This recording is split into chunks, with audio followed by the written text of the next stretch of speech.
I never expected to run into my ex-wife Jessica at that coffee shop after 5 years of silence. There she stood, designer purse in hand, with a tall man in an expensive suit.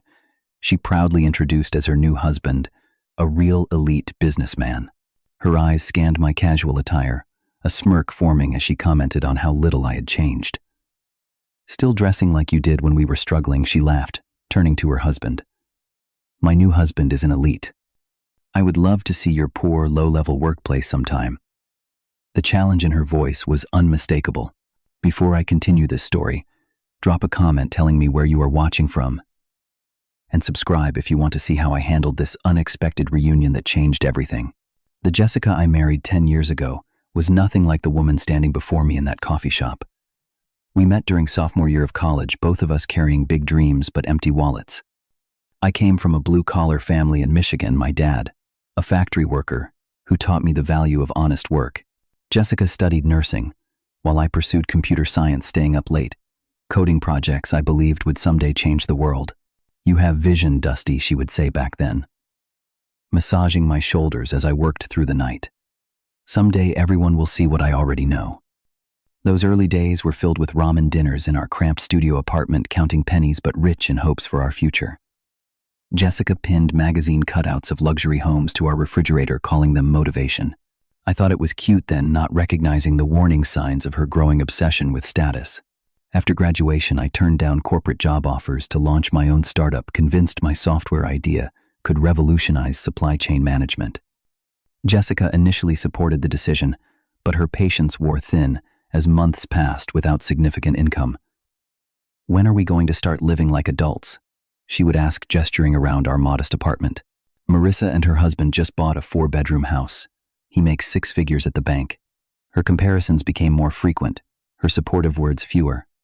While I worked 18-hour days building my company, she started spending more time with her wealthier nursing colleagues, coming home with stories of their vacations and purchases. The distance between us grew with every luxury car commercial that made her sigh. "I did not go through nursing school to live like this forever," she said on our 3rd anniversary, leaving her gift unwrapped. "I thought you would have figured things out by now." What Jessica never understood was that building something meaningful takes time. My startup was making progress, securing small clients and positive feedback, but we were still far from profitable. Every extra dollar went back into the business, a concept that increasingly frustrated her. "You care more about that company than our future," she accused during one particularly heated argument. "While you play businessman, I am stuck waiting for a real life to begin." When I think back to those days, the signs of our impending collapse were everywhere.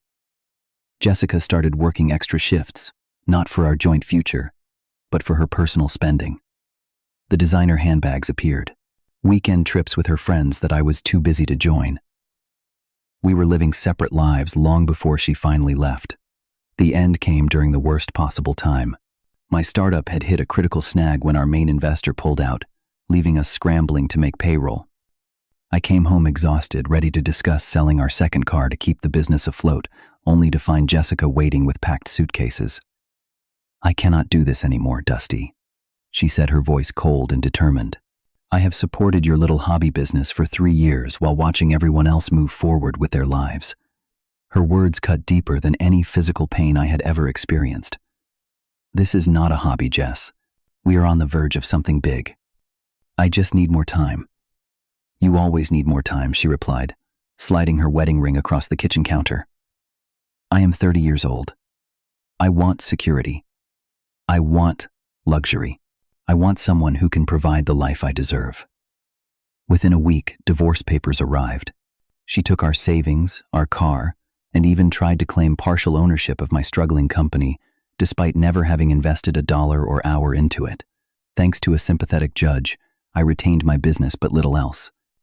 I watched her drive away in our car to her new upscale apartment, leaving me nearly bankrupt in both finances and spirit. What Jessica never knew was that just 3 months after she left, everything changed.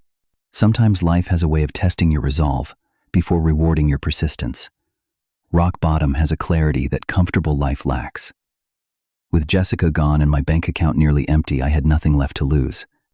I slept on my office couch, showered at the gym, and poured every waking moment into saving my company. Without the pressure of trying to maintain appearances for my status-conscious wife, I focused purely on creating value. The breakthrough came unexpectedly during a small tech conference I could barely afford to attend. Frank Thompson, a veteran venture capitalist known for spotting diamond in the rough startups, listened to my pitch when no one else would. "You are solving a real problem, not chasing trends," he said, his weathered face breaking into a rare smile. "But your approach needs refinement." Frank became more than an investor. He became a mentor, helping reshape my business model while preserving my core vision. His initial investment kept the lights on, but his guidance proved infinitely more valuable. Under his mentorship, Next-Gen Innovations transformed from a struggling startup into a streamlined operation, attracting serious attention. Keep your head down and focus on building, not bragging. Frank advised as our user numbers started climbing exponentially. Let the product speak for itself. I took his advice seriously, maintaining a low profile even as our success grew.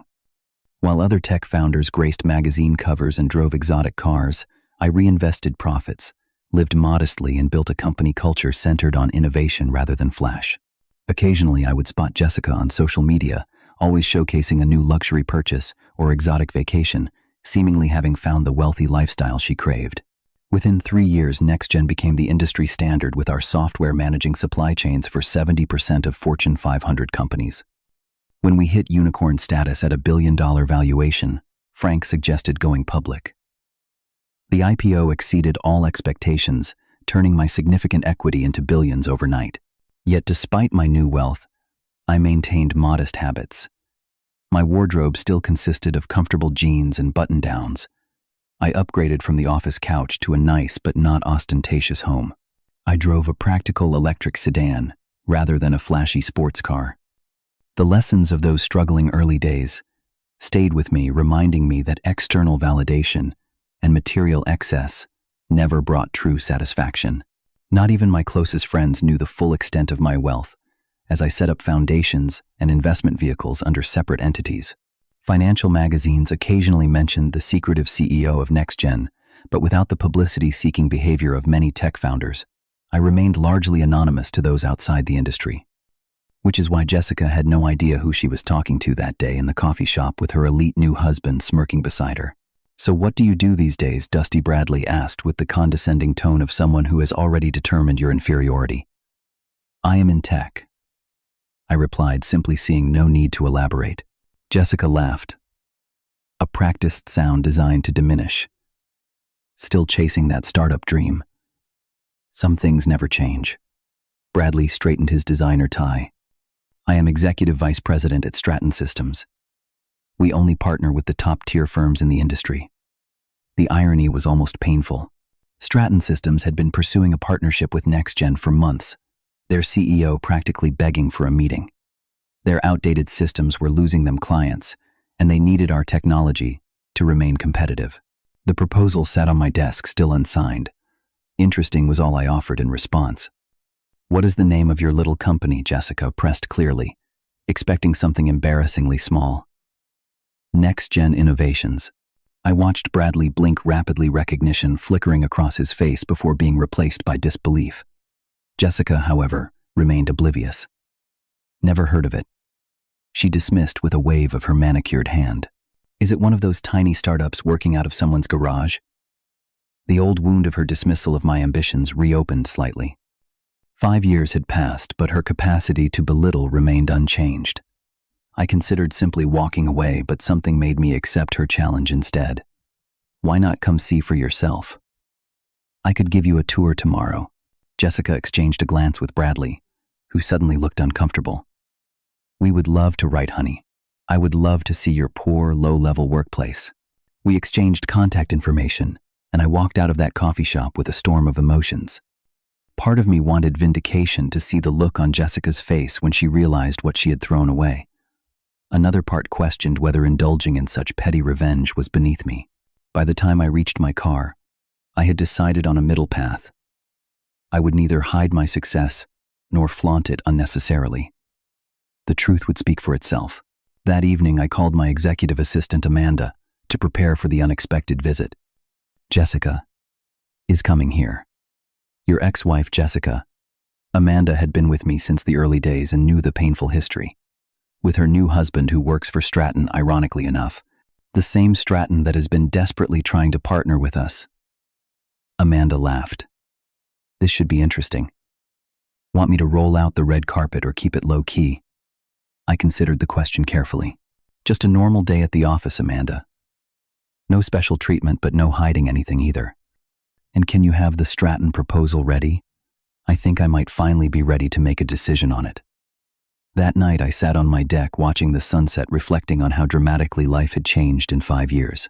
The fortune, the success, the vindication of my vision, all paled in comparison to the personal growth forged through adversity. Jessica leaving had been painful, but it had also freed me to become my best self without compromise. I wondered if seeing her would reopen old wounds or finally close them for good. The Next Gen headquarters occupies a stunning glass and steel building in the heart of the financial district. As I waited in the lobby the next morning, I spotted Jessica and Bradley approaching through the revolving doors. Her eyes widened as she took in the soaring atrium with our distinctive logo prominently displayed across the marble wall. Bradley tugged nervously at his collar. "This is all Next Gen?" Jessica asked, as they approached, her voice missing its previous condescension. "The entire building," I confirmed, gesturing to the busy reception area where dozens of employees and visitors moved purposefully about their day. "We have additional campuses in Austin and Seattle." Bradley cleared his throat. I had no idea Next Gen was so established. "Stratton has been interested in exploring collaborative opportunities with your company." "I know," I replied simply. "Your CEO has been quite persistent." Jessica looked between us, confusion evident, as the dynamic she expected began to shift. Before she could speak, the head of security approached. "Good morning, Mr. Reynolds. Your usual parking spot has been reserved for today's board meeting later." "Thank you, Tom." Jessica's perfectly sculpted eyebrows rose nearly to her hairline. "They know you here." I suppressed a smile.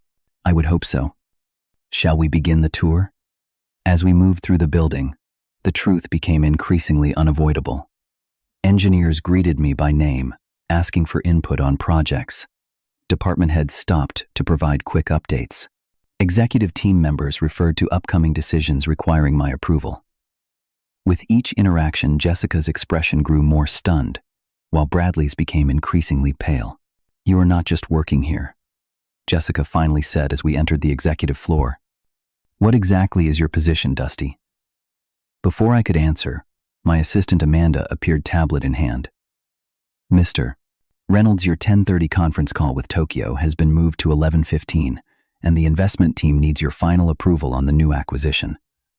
Also, Forbes called again about that profile piece. Tell them what I always say, Amanda, that you prefer to let the work speak for itself." "Got it." She smiled professionally at Jessica and Bradley. "Welcome to Next Gen. May I bring you anything while you tour with our CEO?" The word hung in the air like a thunderclap. CEO. Jessica actually took a small step backward, her hand reaching for the wall to steady herself. Bradley's attempt at maintaining composure crumbled completely. "You are the CEO of Next Gen Innovations," he whispered. Founder and CEO Amanda corrected helpfully before disappearing back to her desk. Jessica's perfectly applied makeup could not hide the shock-draining color from her face. "But that would mean you are doing quite well." I finished for her, not wanting to specifically mention wealth. "The company has exceeded my early expectations." Bradley, recovering his professional demeanor, switched instantly to networking mode. "This is such a fortunate coincidence. As I mentioned, Stratton has been hoping to establish a strategic partnership with Next Gen. Perhaps we could discuss the potential synergies over lunch." The shamelessness was almost impressive. Jessica, meanwhile, was examining my appearance with new eyes, probably noting that my casual clothes were actually premium brands, and what she had dismissed as an ordinary watch was a subtle but extremely expensive timepiece. "I thought you were still struggling," she said, voice small. "You never showed interest in the trappings of wealth when we were together." "I still do not," I replied honestly. "Commercial success is a byproduct of creating genuine value, not the goal itself." As we entered the boardroom overlooking the city skyline, Bradley could no longer contain himself. The Bloomberg profile last year estimated NextGen's value at over $15 billion. That would make your net worth. Not something I discuss publicly. I interrupted, uncomfortable with the direction. But the company is doing well. Jessica sank into one of the leather chairs, her designer purse dropping to the floor, forgotten. All those years I thought you were failing. I left because I thought your business would never succeed. The pain in her voice seemed genuine, but I had learned to recognize the difference between regret for hurting someone and regret for missing out on benefits. This sounded more like the latter. It took time, I acknowledged, just like I said it would. The moment stretched between us, years of unspoken words hanging in the balance. Bradley, oblivious to the emotional undercurrent, continued his impromptu business pitch. I half listened until Jessica interrupted him. Could we have a moment alone, Dusty? For old time's sake, Bradley stiffened. Jessica, this is hardly appropriate. We should focus on the potential business relationship here. She turned on him with surprising venom. Could you stop thinking about your career for 1 minute? This is personal. His face darkened. Personal. You mean your ex-husband, who you told me was a, quote, failed entrepreneur who could not commit to a real career. That personal connection, I watched their relationship dynamics unfold with a strange detachment. The cracks were obvious, founded on the same materialistic values that had ultimately doomed our marriage. Perhaps we should reschedule, I suggested, reaching for the door. No, wait, Jessica stood, her composure cracking further. I made a terrible mistake, Dusty. I gave up on you, on us. If I had known, and there it was. Not I should have supported your dreams, or I should have valued you for more than financial prospects. Just regret for having missed out on billions. If you had known I would become wealthy, you would have stayed. I finished for her.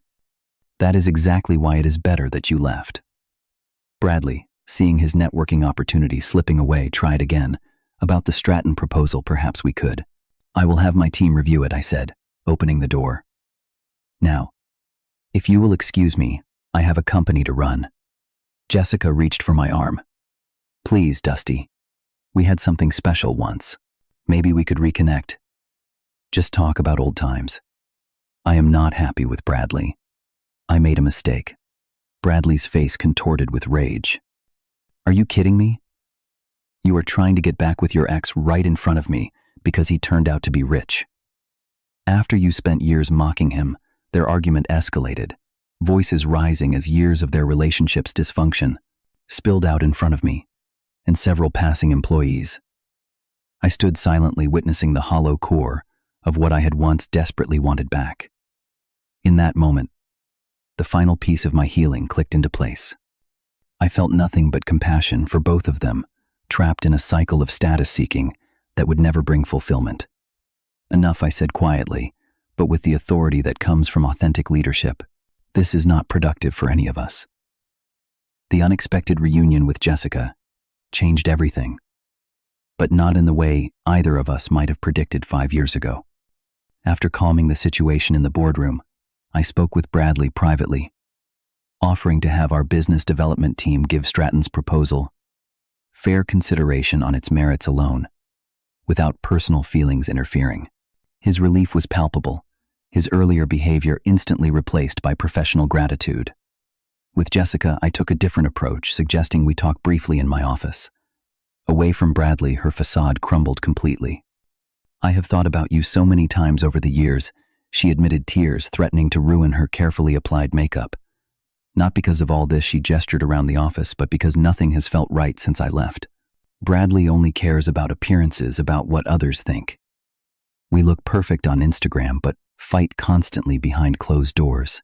I considered her words, carefully searching for manipulation, but finding what seemed like genuine regret. Why did you approach me at the coffee shop with such disdain? Then, she looked down, ashamed. Bradley always needs to feel superior. I guess I have adopted some of his worst habits. When I saw you looking so casual, I automatically fell into that pattern of trying to establish our status. It is exhausting living that way. For the first time, I felt genuine sympathy rather than lingering resentment. Jessica, I am not angry with you anymore. Truthfully, your leaving was the best thing that could have happened to me. Her head snapped up. What? Not because it led to financial success, I clarified, but because it forced me to confront what truly matters. If we had stayed together, I might have compromised my vision to satisfy your need for immediate status. We would both be living inauthentic lives, so there is no chance for us. The vulnerability in her voice was something I had rarely heard during our marriage. We are different people now, Jessica. You deserve to find happiness, but it will never come from external validation or comparison to others. That is the lesson I had to learn the hard way. As I walked them out of the building, I felt a profound sense of closure. The woman who once held such power over my emotions now seemed like a character from a previous chapter of life, one I could regard with compassion rather than bitterness. The revenge fantasy I had briefly entertained dissolved into something far more valuable, genuine freedom from the past. In the weeks that followed, I thought often about how expectations shape our experiences. Jessica had expected continuing struggle from me and momentary satisfaction from her status-seeking lifestyle, finding neither prediction accurate. I had expected vindication to feel sweeter than it did, only to discover that true satisfaction came from growth rather than proving others wrong. 6 months after the unexpected reunion, I received a card from Jessica. She and Bradley had divorced, and she had started volunteering at a community health clinic, finding purpose in service rather than acquisition. The note contained no requests or ulterior motives, just gratitude for the wake-up call our meeting had provided. I wished her well, genuinely hoping she would find the fulfillment that material success alone never provides. As for me, the experience opened unexpected doors. At a charity gala I reluctantly attended, I met Sarah, a children's book author, whose authenticity and lack of pretense instantly drew me in.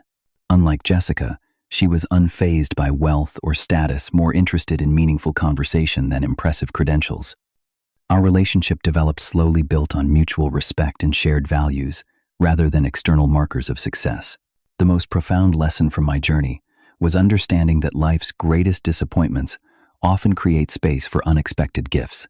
Had Jessica stayed, I might never have developed the resilience and clarity that ultimately led to both personal and professional fulfillment. The painful divorce I once considered my greatest failure became the catalyst for my most significant growth. True success, I discovered, is not measured by wealth or status, but by the ability to remain authentic in both triumph and defeat. The freedom that comes from releasing resentment and embracing gratitude for the entire journey, painful parts included, is worth more than any bank account figure. My story is not about revenge or vindication. It is about finding peace in the journey itself, rather than seeking validation from those who once doubted the path. The greatest wealth I possess is not financial security, but the knowledge that disappointment can be transformed into opportunity when we remain true to our deepest values. Have you ever experienced a painful rejection that ultimately led to unexpected growth? I would love to hear your stories in the comments below. Sometimes our greatest setbacks become our most powerful catalysts for positive change. If this story resonated with you, please hit the like button and subscribe for more real-life experiences. Share this with someone who might need encouragement while going through their own challenging time. Thank you for listening to my journey. And remember that your current struggles may be preparing you for opportunities you cannot yet imagine.